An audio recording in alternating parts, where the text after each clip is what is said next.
Hey everyone, before I get started, I just want to remind you that if you like my content, hit that like button, subscribe to my channel, and then join the Militia Man and Crew Patreon community by clicking the link in the caption. Hey, good evening everybody, Militia Man and Crew. Hey, it's November 30th, and I just want to say hello. Hope everybody had a great day. Beautiful day here in the Northwest, and it's starting to get chilly, so I think everybody across the United States is feeling some effects of the weather, of course, but hey, anyway, we're going to move on.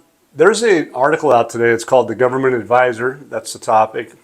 Adopting a loan default insurance policy represents a qualitative shift in the lending structure. And you have to think about this. Why is this important? Well, let's read on. It says the Cabinet's decision to adopt an insurance policy against default on payments instead of a guarantor for housing loans for employees whose salaries are deposited represents a qualitative shift in the structure of the bank lending towards enhancing financial inclusion. We're talking about Iraq, and it's simplifying the procedures addressed by the government program and is an important aspect of the economic reform process and its financial and banking aspects.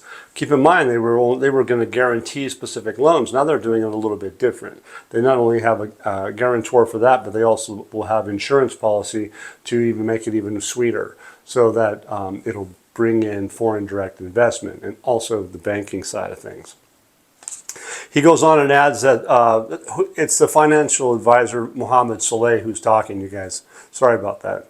But it says, therefore, adopting the insurance policy constitutes a double guarantee, as it gives the citizens ease in obtaining a loan without a guarantor, and at the same time provides banks with full protection from the risks of default. There it is, double whammy, which speeds up the lending cycle and increases the efficiency of Iraq's financial system. Isn't that amazing that we're seeing all these different things taking place, and they're making it better and better as they go? And the timing of it is fascinating, because it's like, how about we do this and we'll just secure that these people really understand how serious we are about this. He points out that this step will positively impact investment in the housing sector by increasing demand for housing units and stimulating the construction and building industries, which will contribute to reducing costs and prices as a result of expanding supply and growing competition.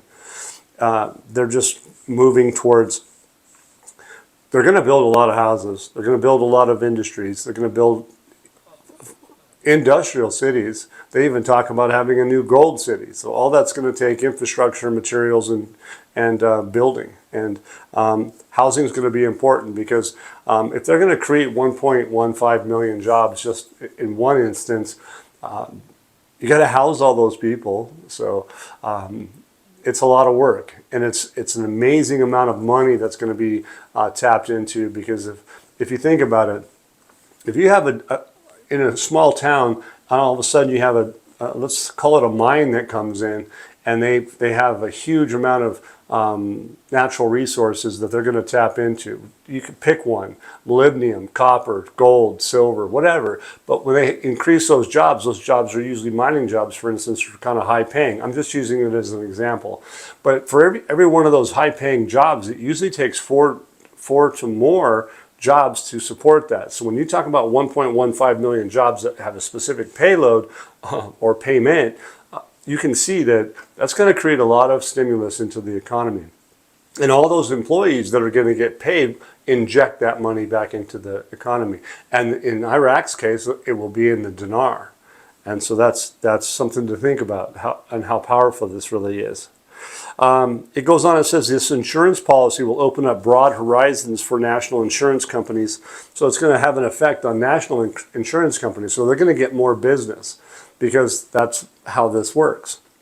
So if they haven't had a whole lot of insurance companies going in, now it's going to be an influx of insurance companies, and some of the biggest companies in the world are insurance companies. I think we all probably have an awareness of insurance. And some of it most often is mandated. But anyway, the framework of it, developing the national financial market, and that such a transformation will establish an effective partnership or integration between the banking system and the insurance sector within what is known globally as bank assurance. I think that's coming from Europe, but that's the term that they use.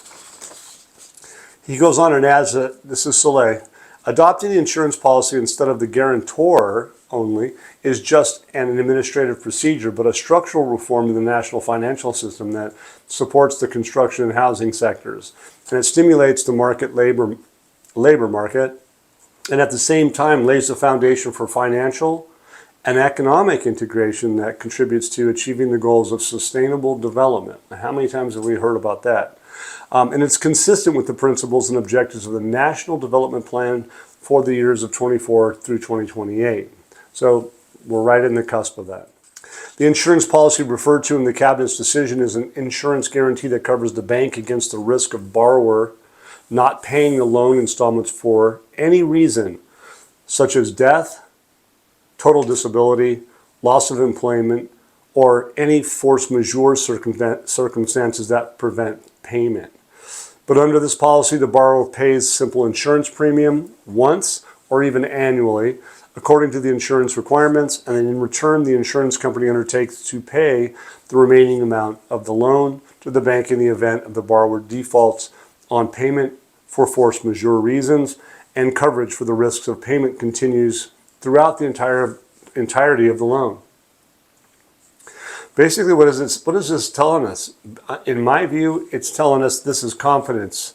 It's a confidence builder, and it's big.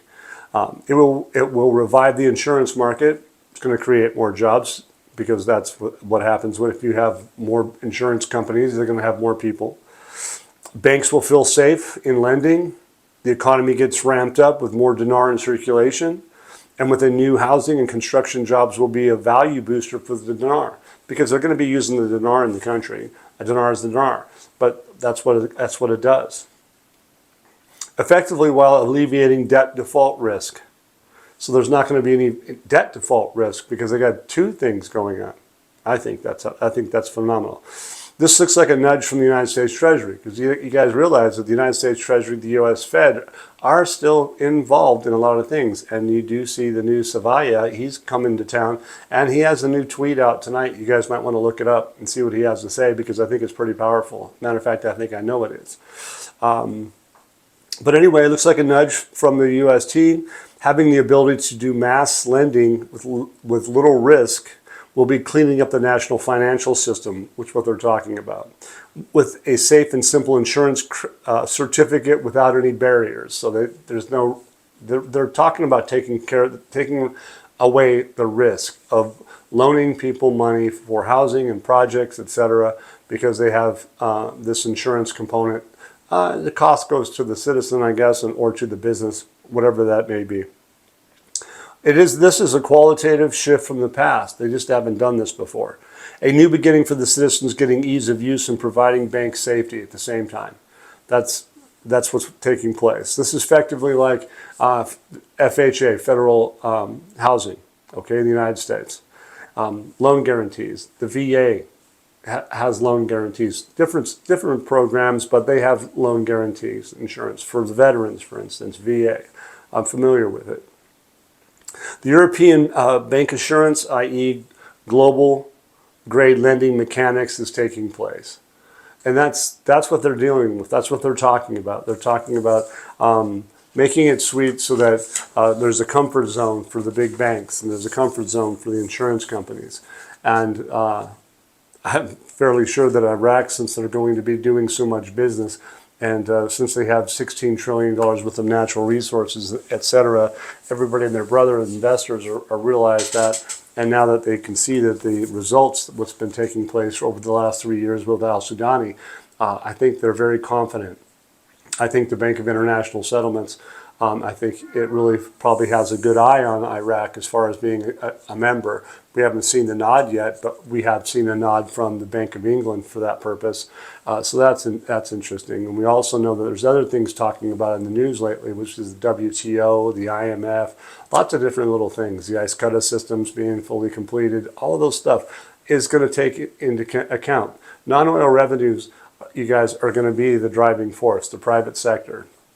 So anyway, interestingly enough, I mentioned the WTO, and this isn't talking about specifically about the WTO, but it talks about the JETCO. But the thing about it is this is like a quiet roll-in. Now remember, we haven't seen the 23, 24, 25 budgets. I believe the 26 budget schedules are unified, but we haven't seen them yet. So the plausible idea here is that they haven't shown us that data is because they can't. And they haven't shown us any results or anything different other than a lead-in from the WTO for where Iraq is, except for the fact that they were going to have a working party meeting in the first quarter of 2025, and you haven't seen that yet. My theory is that the reason is because you haven't seen the budget schedules subsequently. You haven't seen oil and gas talked about, but they did front run and tell us that it would be a very good thing to happen prior to the elections, but we haven't seen that yet either. And we haven't also seen the WTO, for instance. We haven't seen them have that working party group meeting, right? We haven't seen it. And so to me, all of those things that I'm talking about probably have a relationship with something that's very sensitive and probably kept close to the chest. That's how I see it. And rightfully so. As if you guys remember, when Al-Alaq changed the rate from 1450 to 1310, what did he say? He says, immediately. That's what he did. Done. That's my expectations. I don't know about you, but think about it. It also says here that it says that the Iraqi-Turkish Joint Economic and Trade Committee, so that's the JETCO. It talks about this meeting that they've had with the Ministry of Iraqi Trade. It says the ministry, the meeting witnessed the signing of the minutes of the second session with the framework of the JETCO committee, in addition to a memorandum of understanding for cooperation in organizing international exhibitions, expanding cooperation in facilitating trade and investment, exchange, customs, IQD system, and standard specifications.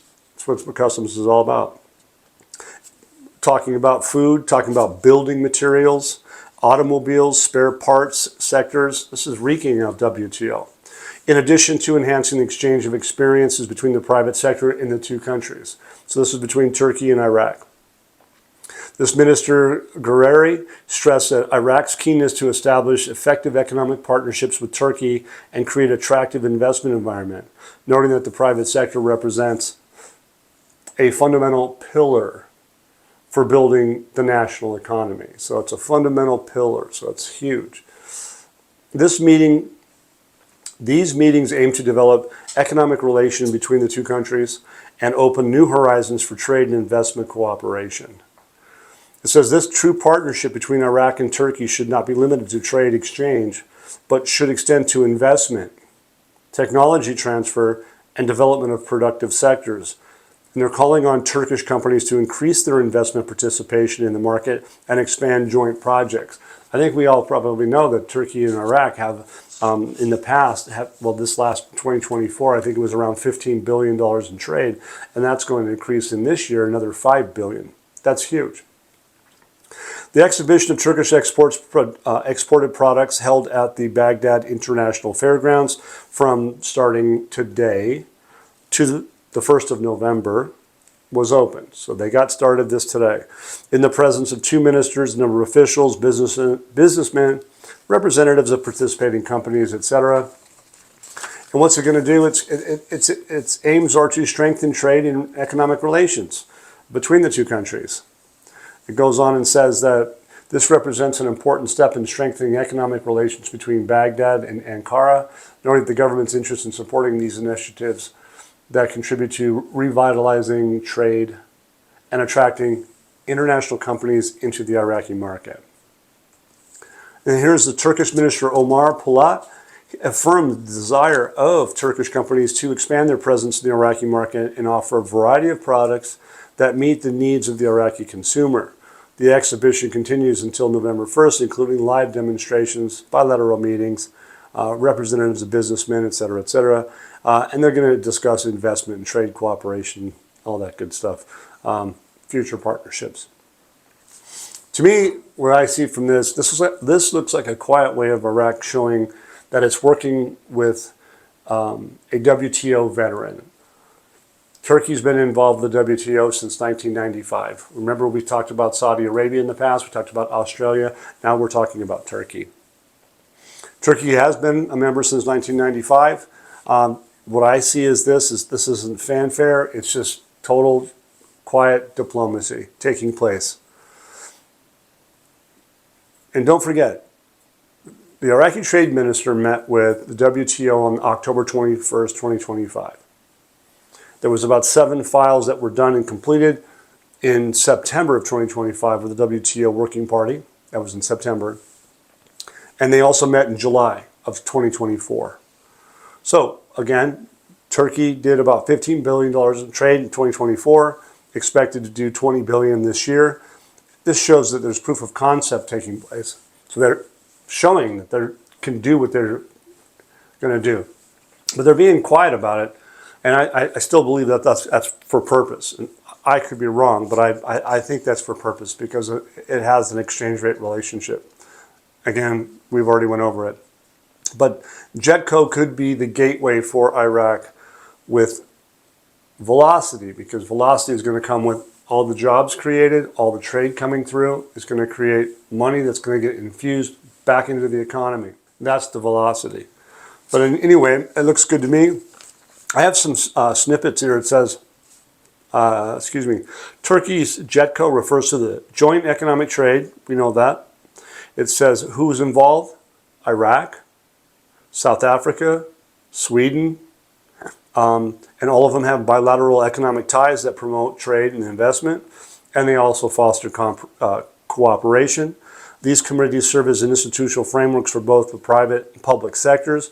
Isn't that what Iraq's about? Small, medium enterprises, private, public sectors.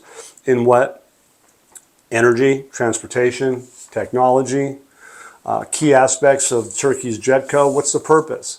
To strengthen economic trade relationships between Turkey and its partner nations. So there's a few of them. What's the function? They provide a formal structure for dialogue and cooperation with regular meetings between ministers and business delegations. Nothing unlike the WTO.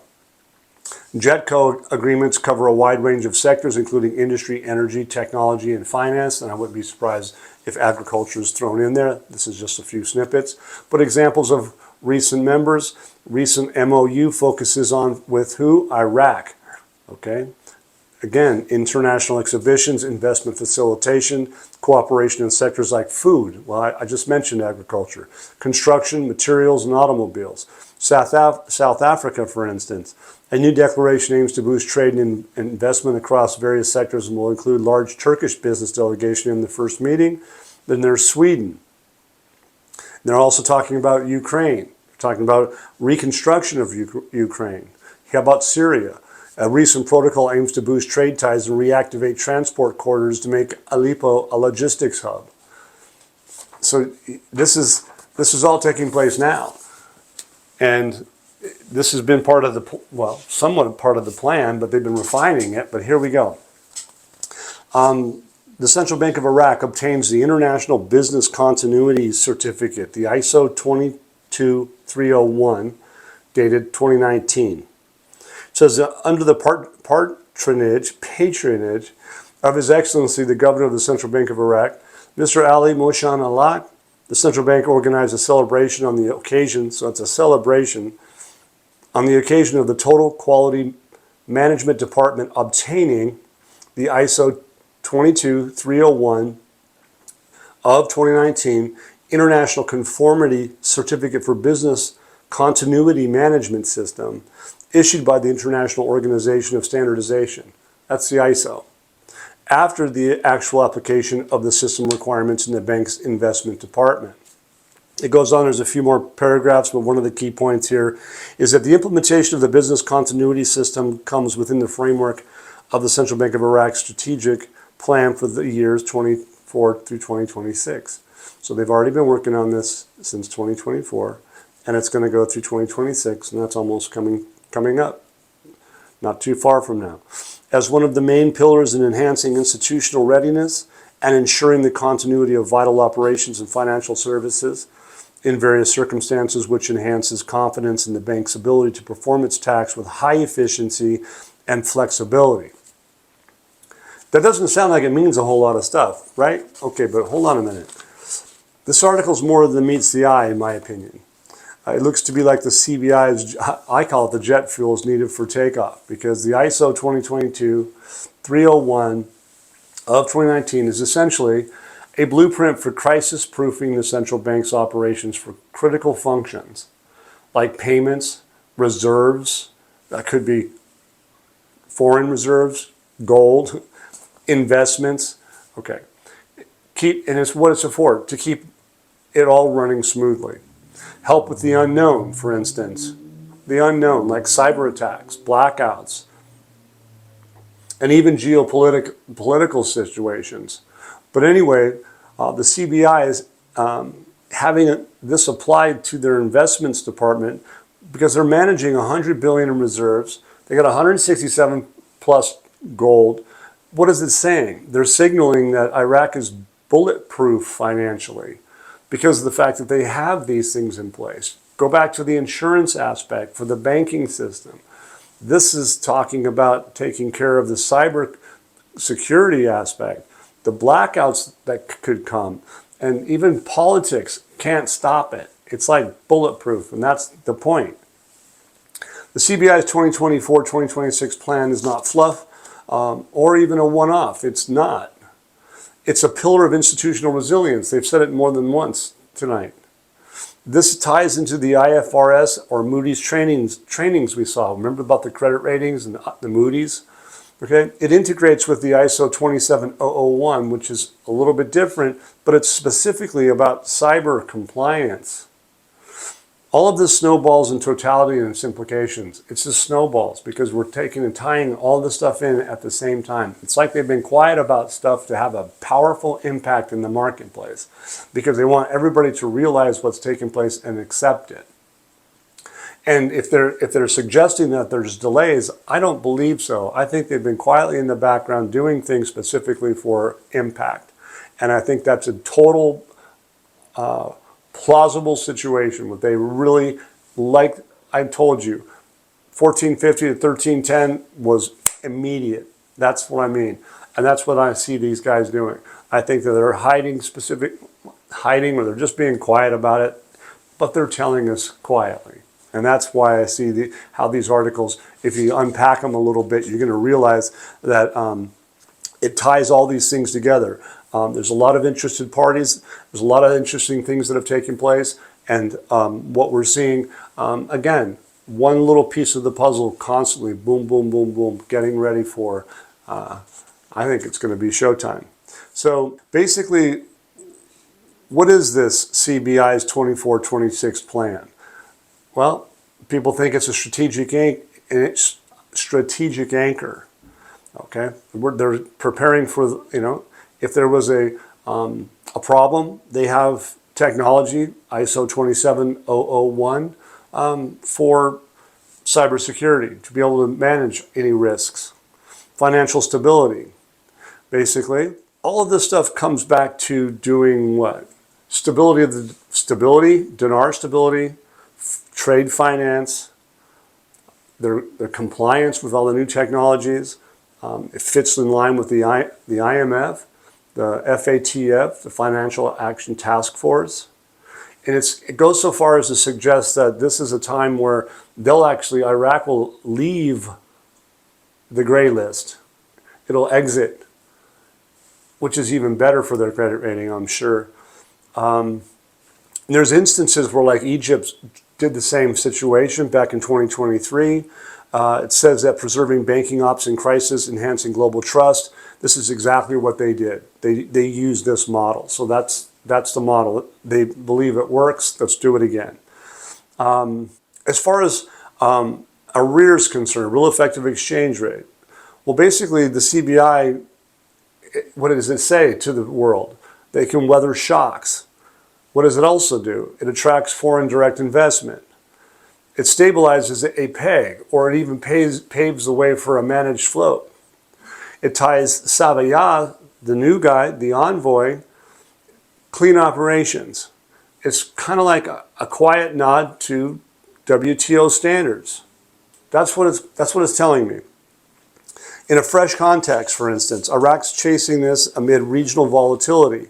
We've had some regional volatility, but this certification that they have, it connects to the WTO, the IMF, and it basically is suggesting that Iraq's got a mature economy. That's what it's talking about.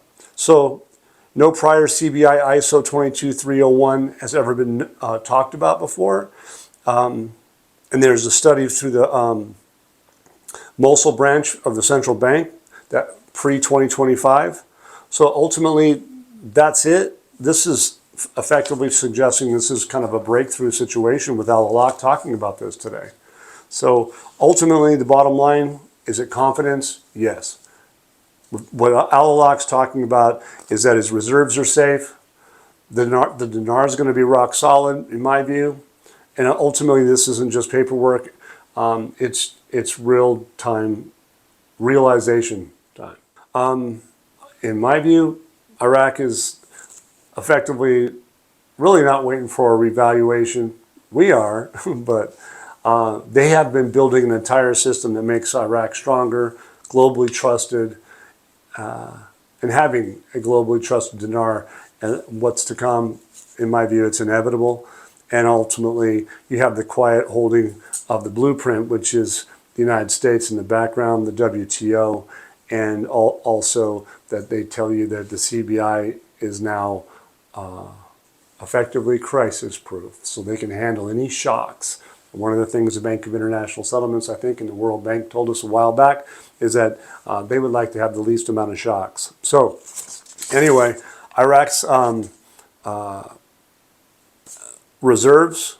First off, the old system of the dinar, and I'll get to this really briefly. So the old dinar is, as I see it's going to be, 95% of the government money was oil, 80% of daily life, cash, or in dinar or US dollars. Banks, salary machines, not investment hubs. They were just salary machines. Trust was low, dollars hidden under mattresses. You've heard all about that. Global finance. Well, Iraq was locked out of the WTO. Why? Crisis vulnerable. Official rate, 1310, equals a policy peg, so they had a policy peg. But guess what? This is what it says. Not market truth, like I've said. It's not the real effective exchange rate. It says not market truth. It's fascinating. New Iraq, there's been like a lot of things happening in the last 3 days that it just shows. We had a delegation, Savaya comes in the last couple days and shows up. And there's a new tweet out tonight specifically outlining what he expects and what he has to say on X. So anyway, it's kind of like a secret hush-hush push for this to get started. But look, they have the new system is basically going to be the Iraq's circumstances, the cash death, if they will. 1310 is probably going to go away. They have liquid natural gas, their bonds. They have that IFRS situation. Digital Baghdad, e-commerce. They talked about reducing the payments on the cards, so they were cheap, 5,000 for cards, 5,000 dinars for cards. They have the CBI sales increasing because of legitimate trade. They have the U.S. energy companies coming in.